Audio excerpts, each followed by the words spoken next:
Gabi, ça te dérange pas de remplir le seau? Le seau, ils sont là. Il faut me mettre déjà un chargé, mais pas envoyé. D'accord. Pas envoyé. Juste me charger. Merci. Ça, c'est à moi. Hier, c'était calme ou pas? C'est calme, oui. Ouais. Ouais. Est-ce que tu veux un café? Tu fais quoi pour café?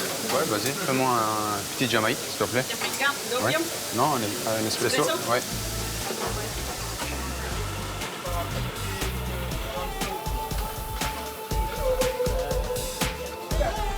Je m'appelle Roïla Essari. Je suis afghan. Je suis né en Kaboul.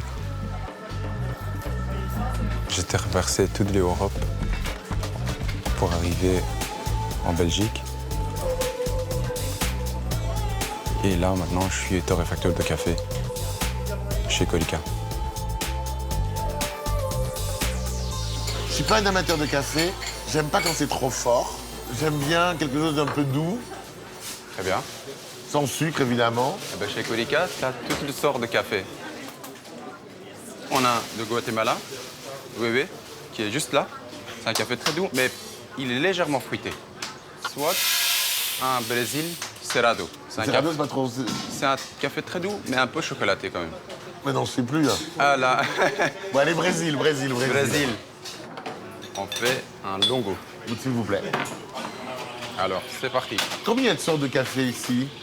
Ici, on a 28 sortes de café différents. Rola, est-ce qu'il y a du café en Afghanistan? Pas du tout. Pas du tout. Pas du tout. C'est incroyable. Là, ça fait presque 9 ans que je travaille, mais pour cette maison. Mais avant, je connaissais même pas le café. Je buvais mon café avec du sucre. Donc ça veut dire que tu es tombé dans le café ici avec cette maison. C'est ça, exactement. Je vais la voir mon café, comment ça se passe? Ah ben, ici, il faut le café coule lentement. Et ben voilà, Merci beaucoup. avec plaisir. Merci beaucoup. Mais je te conseille quand même de bien De le tourner? tourner, mélanger. Voilà.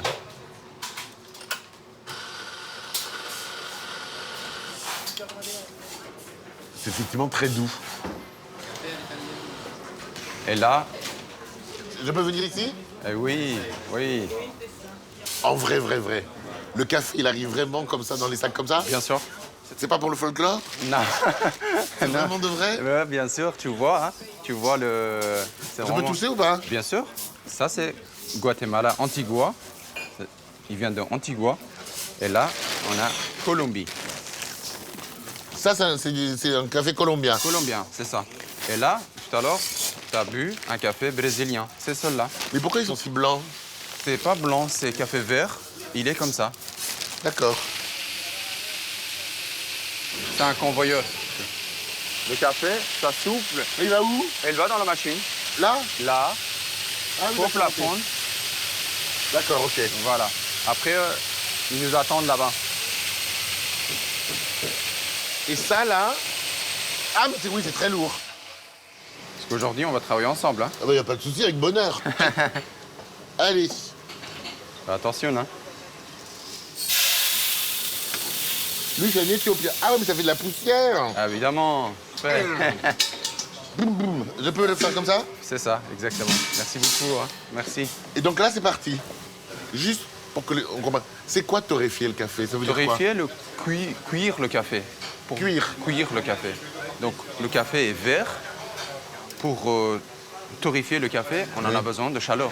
D'accord, Pour cuire le café, on va dire. d'accord. Il faut que la graine soit cuite. Cuite.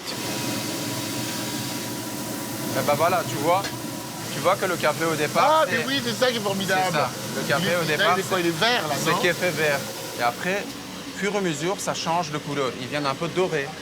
Et après, à partir de 180-200 degrés, le café, ça commence à développer. À partir de 200 degrés, et d'ici que je regarde pour décider C'est manuellement. manuellement. C'est vous qui décidez. C'est moi que je décide toujours. Mais il faut connaître vachement bien le son. Ça, le couleur, il est toujours dans ma tête.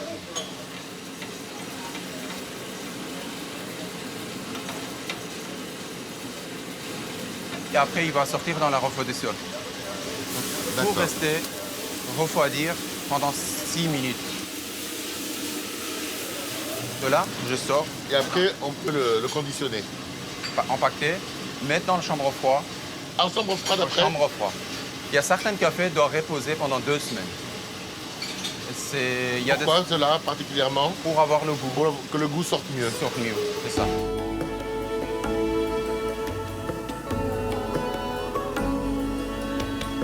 Là, on voit que le café est bien torréfié.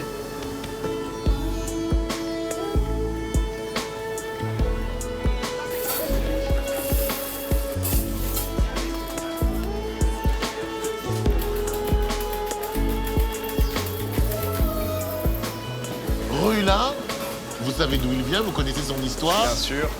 Il maîtrise tous les étages. Tout. C'est lui. Ah, il a les clés de la boutique, il a les clés de la voiture, il a tout ce qu'il faut. Hein, donc, il est autonome. On va repartir en arrière. Vous l'avez embauché. Vous saviez d'où il venait, comment ça s'était passé. Très bien. Vous n'avez pas eu peur? Non, pas vraiment, parce qu'en gros, Rohula a été mis au travail par un organisme qui s'appelle Duo for a Job. Et mon oncle était en fait quelque part son tuteur qui essayait de lui faire intégrer les codes, comment chercher un emploi, quel type de formation à suivre, le processus, quoi. Rohula, pardon, passe la porte, vous le voyez? Bah, Il parle la langue, il parle bien, il parle moins bien non, qu'aujourd'hui? il parle beaucoup moins bien qu'aujourd'hui, son français n'est pas aussi clair. Il a fallu effectivement, je dis comme dans toute relation, un peu apprendre à s'apprivoiser. Mais j'avais pas d'a priori, en fait, ni positif ni négatif. Je demandais à apprendre, mais je voyais en fait qu'assez vite, qu'on en est arrivé aux prémices de son histoire, qui tu es, d'où tu viens. Et très vite, on se rend compte que c'est pas quelqu'un à qui on a déroulé le tapis rouge, quoi. Donc, il a fallu quand même qu'il s'accroche et qu'il se batte un peu dans la vie. Donc, je me dis, c'était quand même finalement, pour moi, quelque chose de très valorisable, quoi. Je peux pas dire c'est rien. Ça, honnêtement, en plus, c'est un métier qui, mine de rien, c'est beaucoup d'implications sur la finalité. Et je dois reconnaître que Rohula a une patte et a le sens du truc, quoi. Donc il a le feeling, quoi. Ah ben c'est presque une alchimie, parce que quand à la torréfaction, je viens de découvrir, moi je ne savais pas ce que c'était, c'est au feeling. Ah oui, un petit Le choix de la couleur. La finalité, Tout d'un coup, il arrête tout, c'est la bonne couleur. C'est ça. C'est une responsabilité énorme parce que c'est de l'ordre de la sensibilité. Tout à fait. Les technologies aussi ont évolué, donc on a plus de capteurs, on a du paramétrage, on a de la data, on sait mesurer beaucoup plus de choses. Mais la décision finale d'ouvrir la porte, ça c'est le torréfacteur, c'est le rôle du maestro, quoi. Hein, Et il est là, enfin, vous êtes là.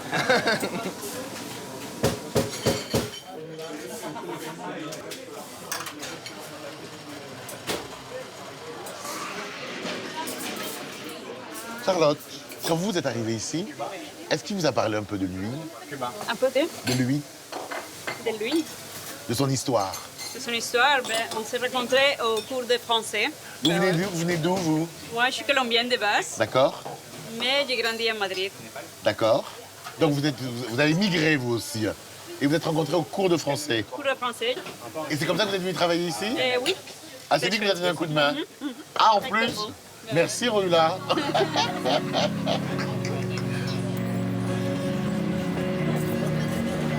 Struck Romeo sings the streets a serenade, laying everybody low with a love song that he made.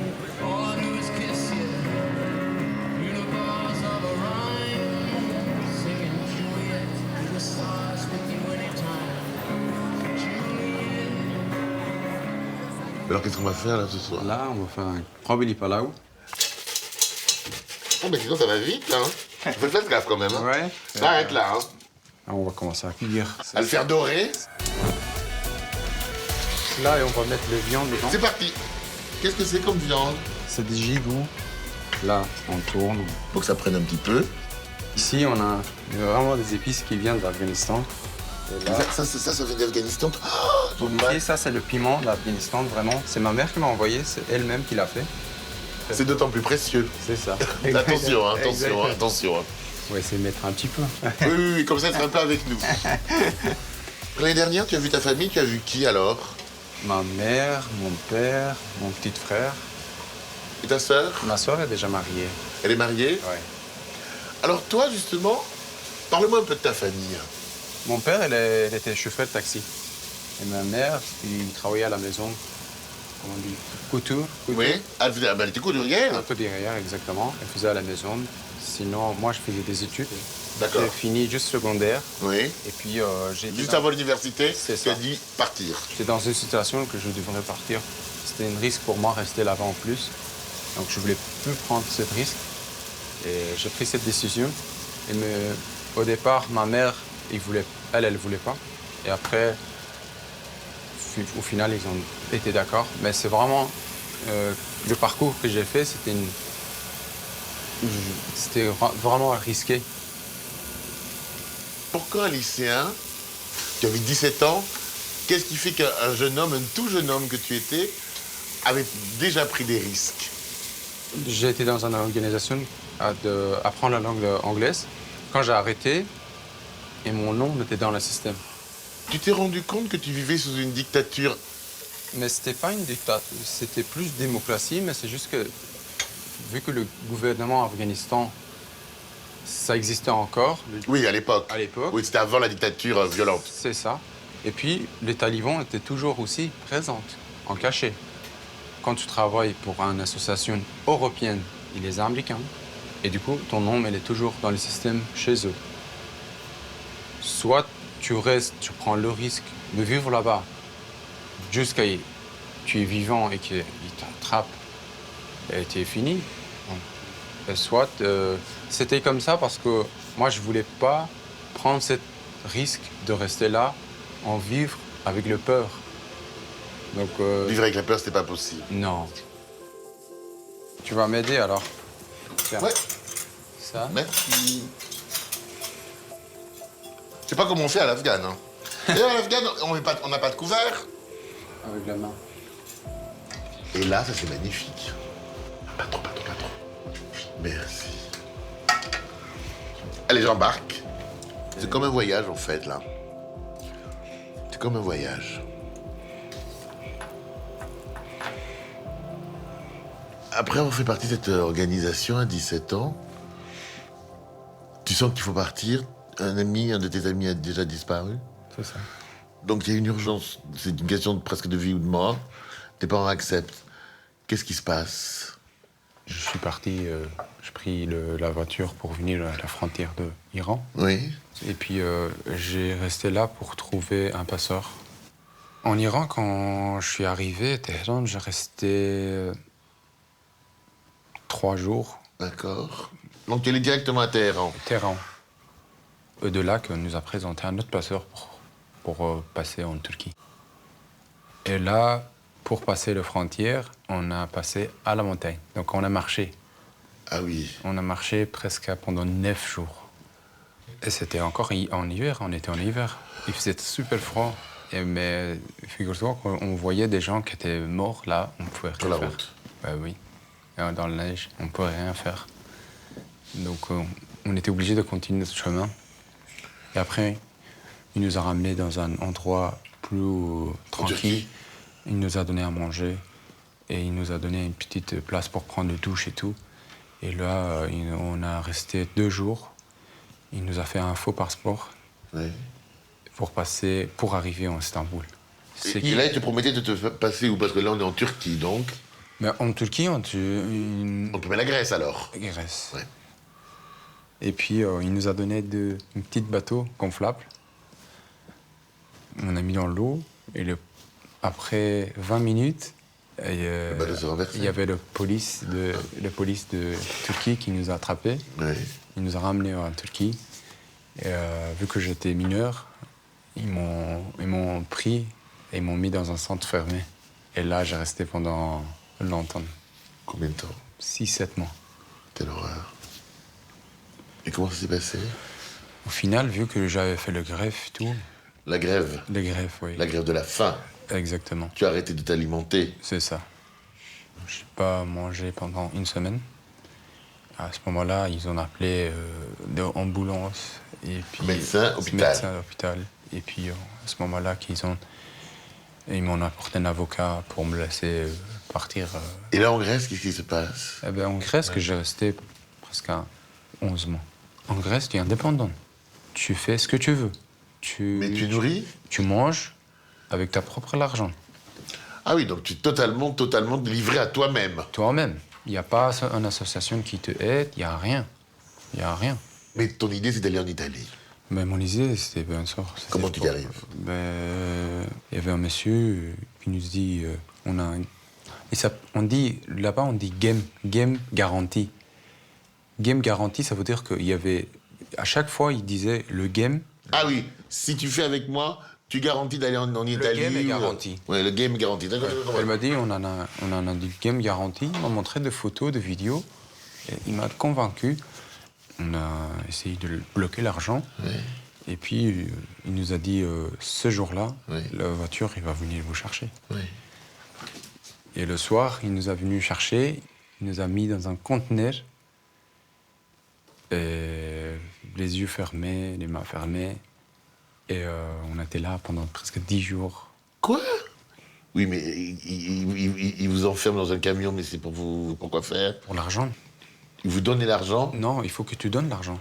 Et il faut que tu dis, c'est bon, ça y est, je suis arrivé. Donc en fait, ça s'appelle un enlèvement, en fait. C'est un enlèvement. Un enlèvement et la rançon, elle est déjà prête en plus. C'est ça. Et il nous a enlevés.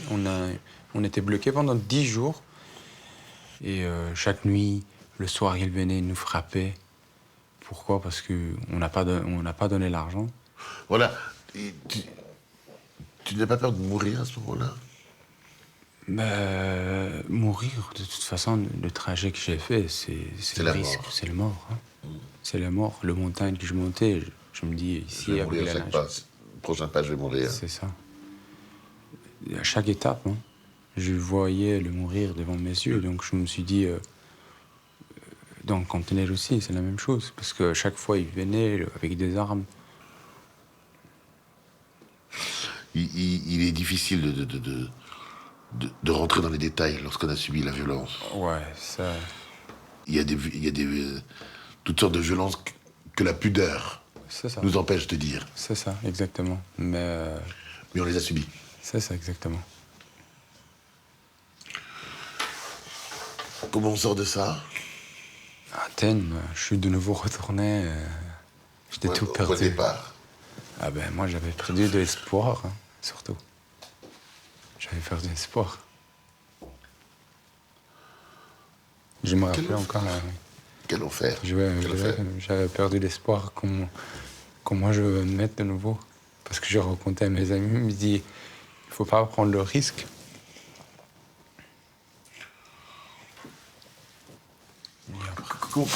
Comment tu fais dans un tel désespoir? Et après, Comment tu avances? Comment tu avances? on a trouvé un autre passeur avec le camion. Quand la voiture elle est venue chercher, c'est que moi j'étais tout prêt pour me sauter Oui. par la porte. Oui. Je me suis dit, Tout le temps, tu restais tendu pour sauter de la voiture à tout moment. tout moment. je Pendant me suis tout le dit, trajet. Tous les trajets. Et après, de là, il y a une autre voiture qui nous a transférés dans un autre parking de camions. Et de là il nous a placé en dessous de camion. Il y avait une place. Avant de rentrer dans la cache, il va te mettre un produit. Parce que tu dois mettre des produits, parce que le chien, il monte pour qu'il ne sent pas qu'il y a des humains en dessous. Ah, non, tu plaisantes, j'espère. Et nous, on était obligés de le mettre. On était à 3. On a mis le produit. On a rentré. On avait un petit trou pour aspirer. Hein. C'est vraiment un petit trou pour aspirer. Et puis, je dis, mais ici, moi, je pensais juste pour moi, mais il m'a dit, non, c'est que 3. Hein. Vous devez rentrer comme ça. Ça veut dire mater. Tête bêche, C'est ça. tête pied, tête pied. Petite pied. Après, la voiture, il monte dans le bateau. Hein. Ah oui, donc c'est par bateau que vous arrivez à Brindisi alors. C'est ça, exactement. La voiture, il monte dans le bateau. Et le Et bateau... donc le ferry, mais c'est 24 heures, c'est 22 heures. C'est ça. Athènes, Plus, le Pirée, C'est ça. Athènes, c'est 22 heures. plus que 22 heures. Parce que moi, j'ai vu le mort déjà dans le camion. À un moment donné, on n'était pas bien. Parce que dans le camion, plus dans le bateau, il fait chaud, il fait humide, il fait lourd. Et on a un petit trou pour aspirer. Et chacun, il a un trou. Et tu es obligé d'espérer, soit tu mors, il s'en fout, soit tu... Et c'est comme ça. Mais nous, on était avec l'odeur de truc qui était tellement fort. Et surtout que tu ne dois pas boire de l'eau avant. Tu ne dois pas boire de l'eau, parce que tu ne peux pas pisser. Donc, Ça s'appelle l'esclavage moderne. C'est ce qu'on a fait aux esclaves pendant 4 siècles. On leur a fait traverser l'Atlantique de cette manière-là. Et à ce moment-là, après de Milan, c'était de Milan, Paris. Paris, j'ai resté 4 jours. C'était un bon souvenir pour moi. Et un jour, comme c'était un soir, j'ai trouvé un monsieur, j'ai parlé avec lui, j'ai dit « Monsieur, moi, j'aimerais bien partir d'ici. » Il m'a dit « Où vous voulez aller ?» Je dis « J'aimerais bien aller à Bruxelles. » Il me dit « À Bruxelles, comment ?» Je dis « En train, mais j'ai pas de l'argent. » Et ce monsieur-là, c'est lui qui l'a acheté. Franchement, c'est... Il y a des gens... Autant tu as connu l'être humain de la pire espèce que l'on puisse connaître. C'est ça. Autant tout d'un coup, parfois un jour, moi je crois beaucoup à ça, à la providence. Quelqu'un que tu rencontres comme ça, qui ne te connaît pas, que tu ne rencontreras peut-être plus jamais de ta vie, mais qui te sauve la vie. Pour moi, ça reste toujours dans ma tête. Hein. J'ai fait d'autres voyages, j'ai tout oublié. Mais cette voyage, j'arrive pas à oublier.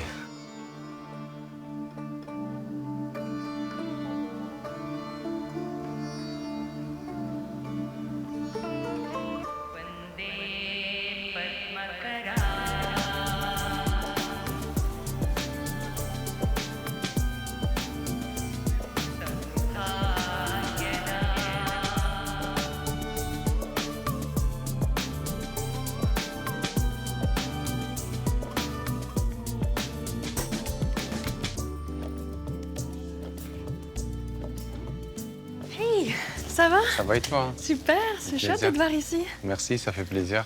Comment ça se passe chez Corica? Très très bien. Toujours bien? Toujours bien. C'est vrai? Super, T'es merci. heureux là-bas? Ouais, C'est génial. ça fait plaisir. Ah, j'étais triste d'apprendre que Hubert était décédé, je savais pas. C'était vraiment une chouette personne. C'était quelqu'un que je peux pas l'oublier. Non. Grâce à lui que je trouvais cette boulot. Tout ce qu'il me disait, il me dit cette boulot c'est pas pour toi, cette boulot c'est fait pour toi. Au final, on a trouvé un boulot. Et vraiment, je suis super content. Oh, et là, regarde. Tu la connais, cette photo? Ah ben oui. Donc voilà Hubert. Hubert, voilà. Il y a combien d'années? Ici, je pense que c'est 8 ans. 8 ans. Avant qu'on se rencontrait. Il a perdu les joues, hein? Un peu moins chubby, un peu plus... Chubby. Ouais. C'est quoi, c'est une expression d'ici? Ouais, c'est pour dire qu'il avait des joues un peu plus enfantines, comme ça. Axel, là, ce duo, parce que là, c'est vraiment un duo, l'idée, c'est quoi, le principe? C'est quoi en une phrase ou deux, d'ici? Alors, le principe de duo, c'est vraiment de se faire rencontrer les générations et les cultures, avec 3 objectifs. De faire en sorte que les jeunes issus de l'immigration trouvent plus facilement un emploi, parce qu'on le sait, c'est avéré, ils sont confrontés à plus de difficultés, plus de barrières sur le marché de l'emploi. Et puis de valoriser l'expérience de nos aînés, parce que passé 50 ans, parfois, on se sent un peu moins utile à la société, alors qu'on a vraiment envie d'y participer. Et puis tout ça fait que la puissance de ces rencontres, parce que c'est pas juste du coaching, c'est vraiment des amitiés. Cette rencontre-là, Ben voilà. elle est exceptionnelle. Exactement. Mais des amitiés comme celle-ci, il en existe d'autres. Et c'est ça qui est beau, en fait. Parce que ça aide vraiment à ce que le vivre ensemble existe pour de vrai. Pour moi, ça reste mon père. On était tellement proches. Il m'a, à part trouver le boulot, il m'a tellement conseillé pour autre chose, comme pour acheter un appartement, pour faire la formation néerlandais. Et il y a encore et encore. Tous les mots qu'il dit, c'était remarquable. Ça restait en moi-même. Je n'arrive pas à oublier. Et malheureusement, il n'est pas avec nous. Et Hubert, il a fait quasiment tout. Mon CV, les lettres, motivation, et tout le voyage que j'avais fait. Il avait tout écrit. Et de là que... On t'a embauché comme tu... D'accord. C'est ça.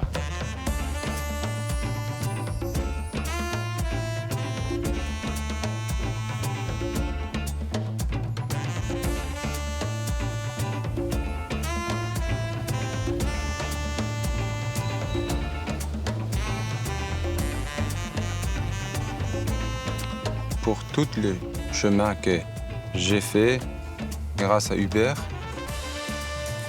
pour tous les conseils qu'elle m'a donnés. Je ne peux pas oublier. Il est avec moi, il est avec nous. Merci à Dieu Fojo. Roila.